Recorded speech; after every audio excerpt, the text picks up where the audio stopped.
Welcome once again to I think the ninth episode of the Gringo and the Arab. Hi, you Arab, you. Hi, Gringo. I can't believe we've come so far. So, I wanted to talk to you today about fake news, especially in the context of everything that's been happening in the United States this week, Trump refused Yeah, Trump refusing to concede. So here's a definition of fake news. Fake news, fabricated news, is the deliberate spread of misinformation. Sensationalist, dishonest, or outright fabricated headlines are often used to increase readership. Do you agree with above definition, Ahmed? yeah, I totally agree. I think that uh, fake news comes from dishonesty. Mm-hmm. Yeah. Okay. Great. Where do we most often find fake news? Where do we most often find fake news? Newspapers, social media? What would you say? Where do we often find fake news? Well, we find fake news everywhere, I guess, like the newspapers, media, uh, even in the streets, Mhm. reporters. I Fake like that. news I are like everywhere. I like the way you say it's everywhere, including the media. I remember back in the 50s in England, everybody got their news from the BBC radio, and the BBC ran a story saying that there were trees that would grow spaghetti. And since spaghetti was relatively something new in England because it was obviously Italian, you had people writing to the BBC asking to buy spaghetti trees.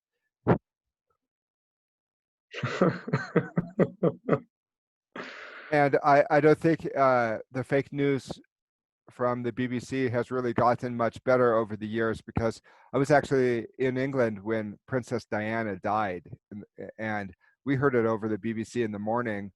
And there was just one official account, but then later researching and you find things and you realize, okay, we weren't really told the whole truth. Can you think of any specific examples of fake news? Well, I don't have any specific example in my mind right now, but fake news always said in sports every time. Like uh, for example, this player uh, got coronavirus, or this player is injured, and they are not. So fake news are everywhere, every day in sports. For example, because I'm a big fan of sports, I like reading and listening to sports news. So I always pump into these kinds of fake news in sports. Chris, you you you what into them? What did you say? You plug into them? I mean, like I face fake news. I pump into fake news. Oh, you bump into it. Yeah, Christian Rodano from Portugal Football Club. Remember? Am I saying his name right? Yeah, How do you say his name? Christian Ronaldo. Ronaldo. Ronaldo. Ronaldo. Yeah. Um, he Ronaldo. he was playing a game and he seemed to be fine. He's one of the best football players in the world, and then he had a positive coronavirus test, and then had to go into isolation. How many football players they play a game and then they test positive, so they're out, and then they're back 2 weeks later after they have a negative test. That doesn't sound like a deadly disease to me. Yeah, that's true. Like uh, at the beginning, they were saying that coronavirus is very dangerous, pretty dangerous, and people die because of coronavirus. And after that, like all rich people, when they have coronavirus, they are cured after a week or 2 weeks, which is like for me, it's unlogical because That means coronavirus doesn't kill anybody, just the poverty, Ill, like Ill, all rich people. yeah, illogical. It's Yeah, it's illogical. illogical, Yeah, illogical. like So Prince Charles. Prince Charles went to Scotland when he got tested, and then they say his one of his sons had coronavirus, but he didn't tell anybody. And then Boris Johnson, the Prime Minister um, of England, he had coronavirus supposedly earlier this year, and he actually went to the hospital. But you know what just happened this week? He was in a meeting with somebody who tested positive, and so then Boris Johnson, the Prime Minister, because he was in a meeting with somebody who tested positive. Now he's back in isolation, which means can't carry out the Brexit talks. But if he already had coronavirus once, wouldn't that make him immune? And yeah, I can't figure out supposedly. when we're immune or not. Now they have a coronavirus test like the HIV test that doesn't detect the virus, it detects antibodies against the virus. But we all learn in biology that if you have antibodies for a disease, that means you're immune. But now they're saying the coronavirus positive people are the ones who have antibodies. It doesn't make a bit of sense. So, Yeah, you're right. um, what are some signs for how we can recognize if a story is fake news or not? Um, well, that's a good question, actually. I don't think there are any signs to recognize good news, especially if the fake news comes from a big channel or a big organization such as the BBC or CNN. So they are very trustworthy, and you just take the news like you trust them. So Mm-hmm. I mean, like, but Sure, but after what about like independent publications that peddle in hate or conspiracy theories that where uneducated people can read it and get upset? W- my brother's a librarian, so he has a whole criteria for evaluating a story. Uh-huh. Uh-huh. Also, that depends on where the news comes from. I mean, like, if it comes from a very trustworthy place, then you're not going to investigate whether it's fake or not.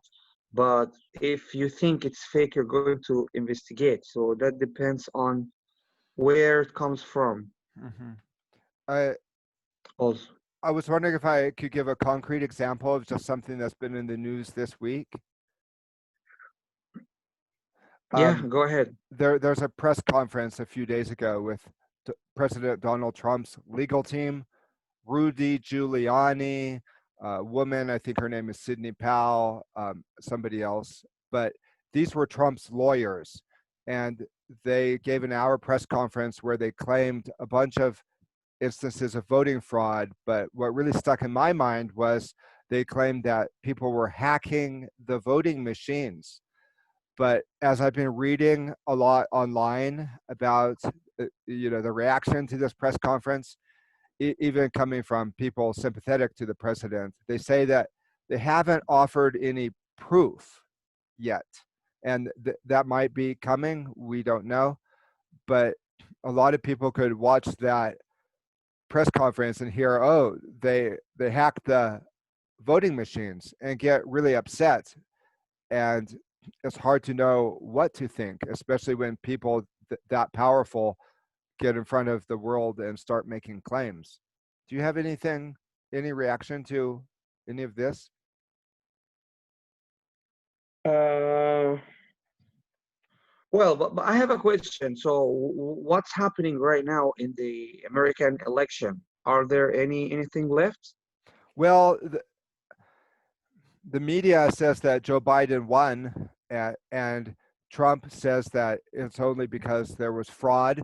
And interestingly enough, 2 or 3 days before the election, Joe Biden actually said on TV, "We've put together the best voter fraud team in the world." He actually said that we've put together the best voter fraud team in the world. And there was a lot of cases of irregularities, and a lot of those have gone to court and are now in the hands of judges. And in terms of the voting machines, we really haven't been given proof yet, but that's something that they're going to have to produce in the next couple of weeks, or it'll go to the electoral college. See, in the United States, the presidential elections aren't by popular vote; they're by states, and every state sends its what electors to a convention, and then they vote, and it's a mechanism to kind of prevent the chaos that we're seeing now. But if Trump But, if Trump doesn't so, if Trump's team don't get their act together in a couple of weeks, there's not going to be a chance. I don't know what kind of evidence they have, but okay, so that's what's happening. but so they might repeat the election again. We don't know. Anything that this serious, like a stolen election, would fall to the Justice Department. So we have to let the guys at the Justice Department do their job.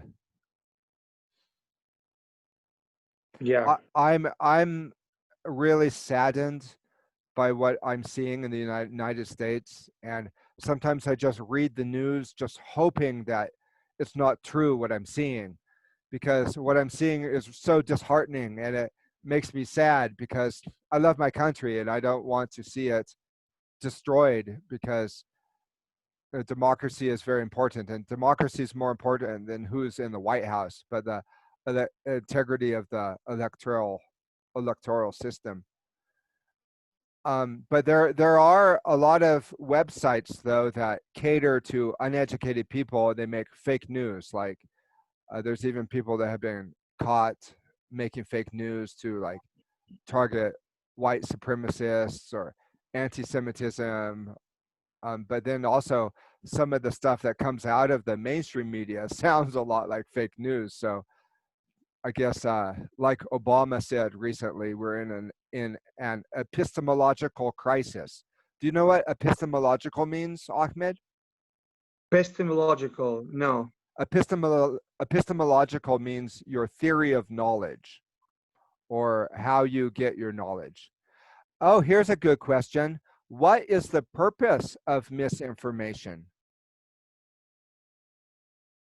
Why is No, what is the purpose of misinformation?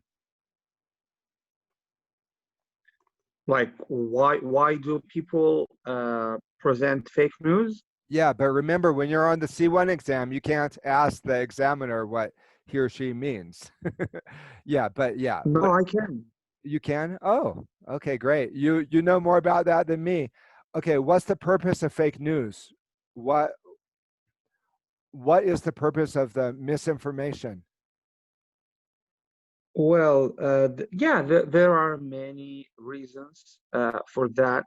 One of the reasons is just to make the topic more interesting and sounds more exciting to people. Like, for example, like exaggerating or changing the truth or saying something which hasn't happened. So that makes people just read the news more, the newspaper, or watch this channel. So just to make people like listen or watch it Like to make like to we make say, yeah to make clickbait. to make the topic more interesting. And also another reason is sometimes there is a bias against someone or an organization, so they just present and show Mhm. fake news just to show that this guy or this organization is bad, which is not true, but it's just fake because they are just biased against them. Clickbait. Do you know that expression? Clickbait. Clickbait. Click. I know what you're thinking. Don't say it. Clickbait. Bait Clickbait. bait is what you put on your fishing line when you want to catch a fish. So and then you that's called the bait. So also bait is something you put out that's tempting. So since websites get money based on how many clicks they get, Yeah, that's clickbait. Not clickbait. chick bait. maybe maybe a gringo in Latin America would be chick bait until they found out Clickbait. until they found out he was broke. Okay, is fake news used in election campaigns? Uh,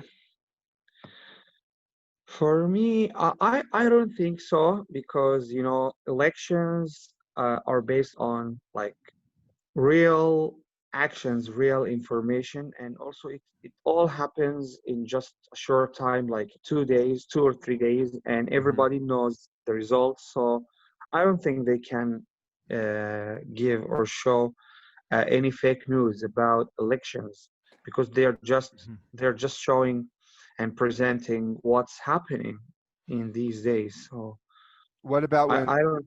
when presidential candidates put out fake news about the other candidate to try to get steal votes? Yeah, but that happens before the election. I mean, like in Okay, the process, like yeah. okay, okay. But even I can think of a case in like 2000. Fox News called the election for George W. Bush, before the votes were all counted because Fox News was biased in favor of him.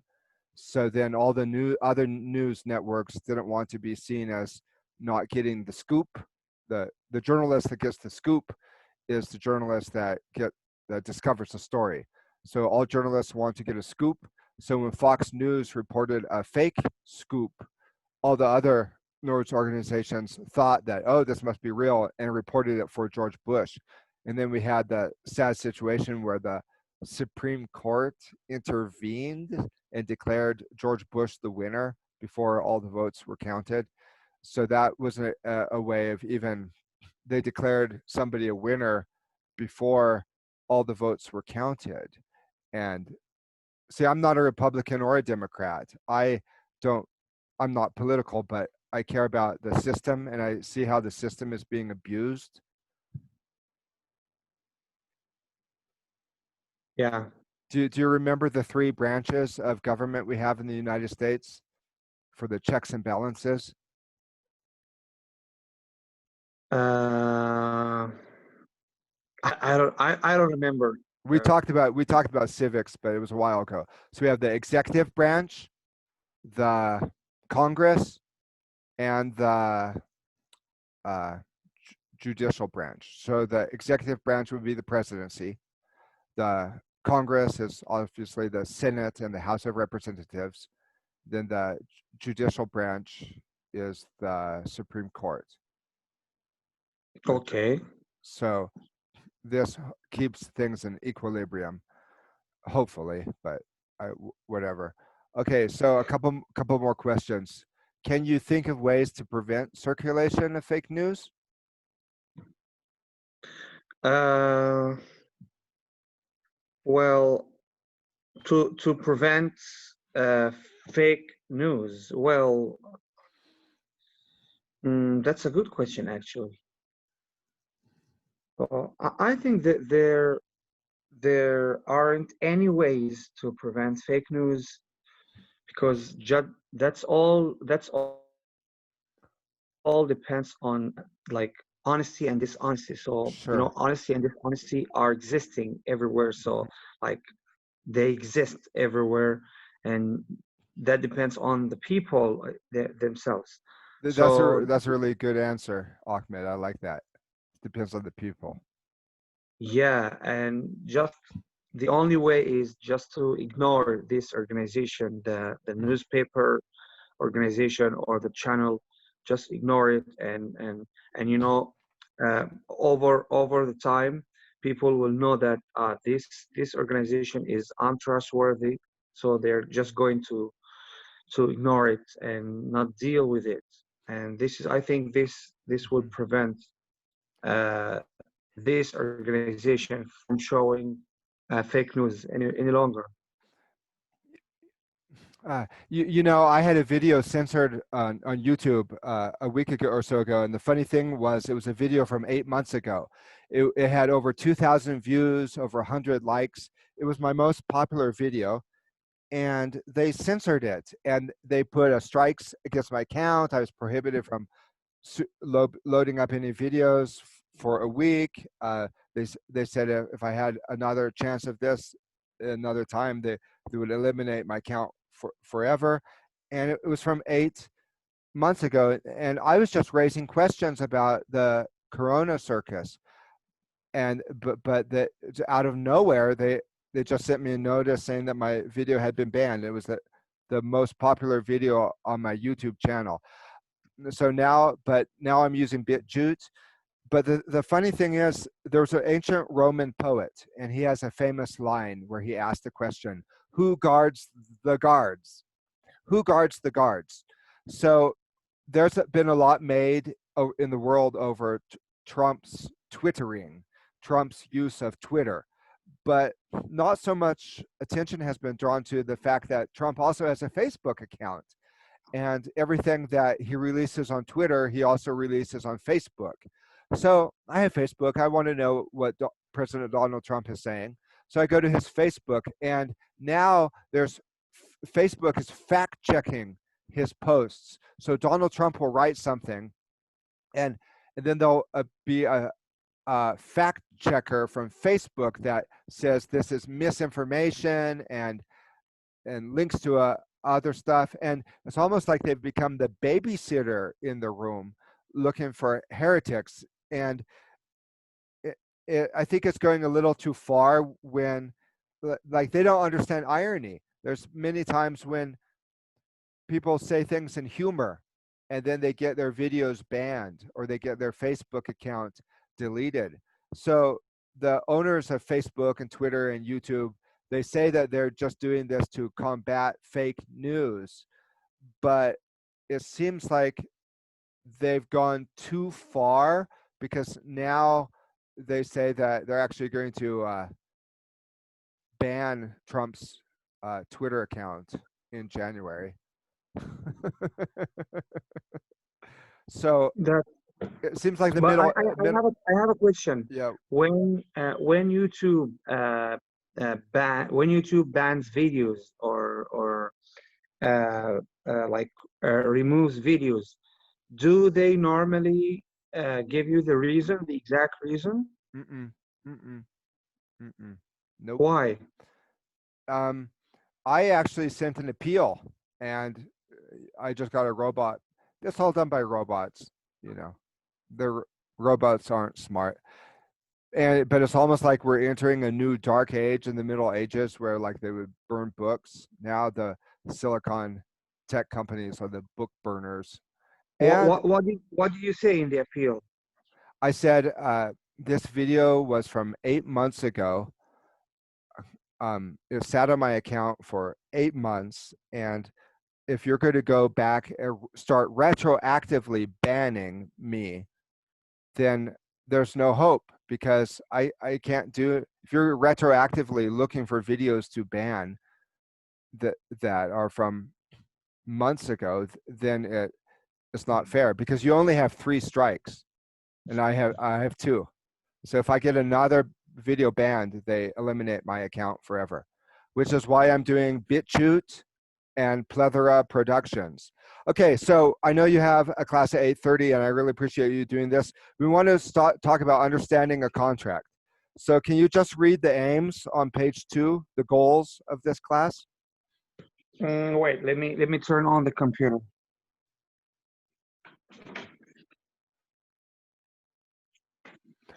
Yeah, so as Ahmed is getting ready to turn on his computer, I just want to talk a little bit more about fake news and Yeah. the fake news media. You know what I'm talking about: CNN, BBC, Fox News. There's only a few independent journalists that I really admire and listen to. And sometimes you even get banned for mentioning the names of these journalists. So maybe if you upload this video on YouTube, this episode between us, you're gonna get banned. Let's hope not. Okay, so can you read the understanding a contract? Continuing our cursito in business English. Can you read the Yeah, goals? Can you read the goals of this class? sure. Understanding a contract. Let me just find it. Understanding a contract. So please, everybody, go to BitChute. I'm on BitChute. Patricio12. It's an alternative to You YouTube. know, in the near future, I will be a bit shooter as well. Awesome, awesome. Yeah, uh, Master Languages with Geneva Academy is one of your channels where I've also been participating, and Learn English with Holly, Kholy, which is more for Arabic people. So go Yeah, to I want you to be a visitor one day in Learn English with Holly because it's a very popular channel now, and I would love to host you one day. I want to talk to you about that because I still need to go to Machala and have my dental work done, and so I might uh, I might have to talk about working something out where I Yeah, help you you out and you know, help me out. we need to plan everything because when you come here, we need to do a lot of things together. We need to record some videos. We need to, Yeah, yeah, so awesome. it should be planned. Yeah. Okay, so the goals. Read the goals for this class about understanding a contract. Okay. I'm Page. just looking for understanding a contract. Just Okay, so wait. until you have it in front of you. One of them is learn vocabulary that is commonly used in contracts. That's obvious. Contract vocabulary. Okay. Another one is learn how to negotiate So, salaries and job conditions. Do you get that? yeah, Learn just how to negotiate salary and job conditions. Ahmed, what's a salary? yeah. Wait. Here it's coming. Understanding a contract. What's a salary? What's the salary? What is a salary? Yeah. Maybe I can't find it right now. I don't know why, but let's Okay, let's just okay, do it. okay. Well, You can also it's been you nice can even talking with you today, you can Ahmed. share your screen. Yeah. You can share your